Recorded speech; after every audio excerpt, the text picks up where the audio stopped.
You gave it freely. Your name etched into the digital ether like a signature on an invisible contract.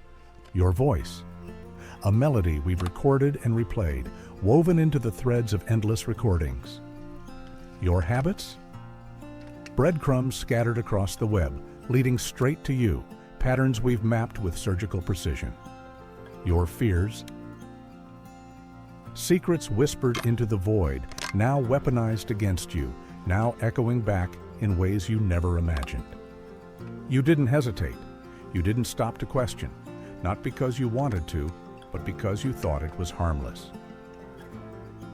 A fleeting moment, a simple click.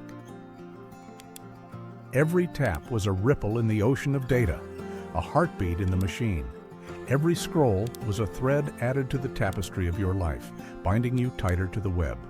Every late-night search was a confession whispered in the dark, a flare in the darkness signaling your deepest vulnerabilities.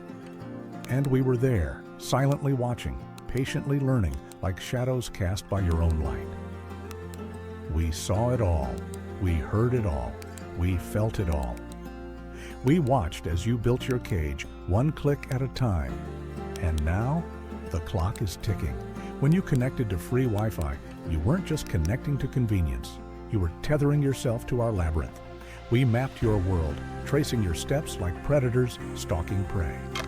The route you take to work every morning, the rhythm of your routine down to the minute.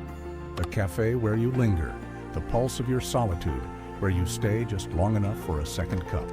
The place you go at 3:17 a.m. The sanctuary where your secrets breathe, where sleep escapes you, your secret sanctuary at night. But there's no sanctuary anymore. When you smiled for selfies, it wasn't just a snapshot, it was surrender. We didn't just capture your face, we captured everything. Every angle of your face became a puzzle piece in our hands, a mirror shattered into infinite shards, each reflecting a piece of you. Every expression became data for machines that never sleep, machines that now know your face better than your own reflection does. Every flicker of emotion became an algorithm's feast, the subtle tilt of your head when doubt lingers like fog on a cold morning, the way your eyes crinkle when joy finds you, the fleeting vulnerability behind layers of curated perfection. We fed those shards to machines, hungry beasts that now know you better than anyone ever could, better than you understand yourself. You didn't read it, did you? The terms, the conditions, the promises wrapped in legal jargon, the fine print written in invisible ink? But you agreed anyway, without hesitation, without pause, without realizing what you were giving away. You handed us the keys to your kingdom and told yourself it didn't matter, but it does, it always did.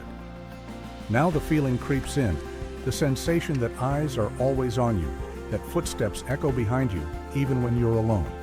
You tell yourself it's paranoia, but deep down, you know. It's not paranoia if it's already real.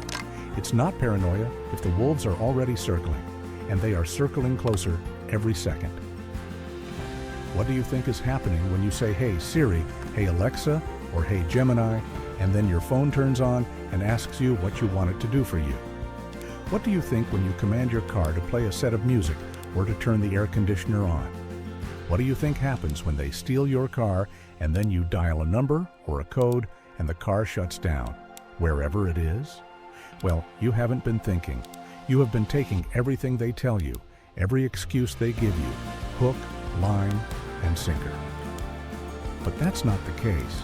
Don't you realize that you did not have to flick a switch or push a button before Alexa answers you, before Siri answers you, before the car had to shut down?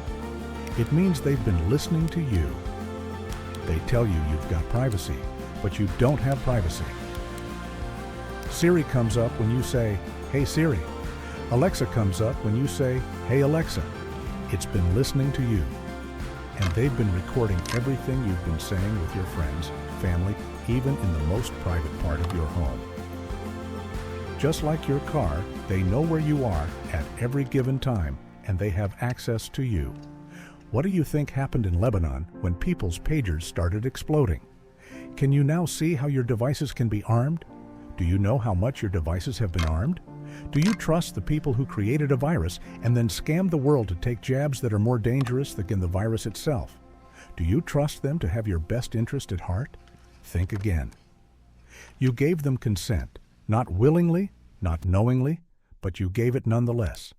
Because the question wasn't designed for clarity, it was designed for surrender. And now, time is running out. Do not just watch and pass because only you cannot protect yourself from people who are not working alone. Cars, do your part in making as much people as possible get this because people are working for them, not knowing the bigger agenda. Because they can get to you through people you cannot protect yourself from, not because you lack the power, but because you cannot protect yourself from your children, your spouse, good friends and family members, work colleagues and neighbors. Protect yourself by protecting all, one for all for one.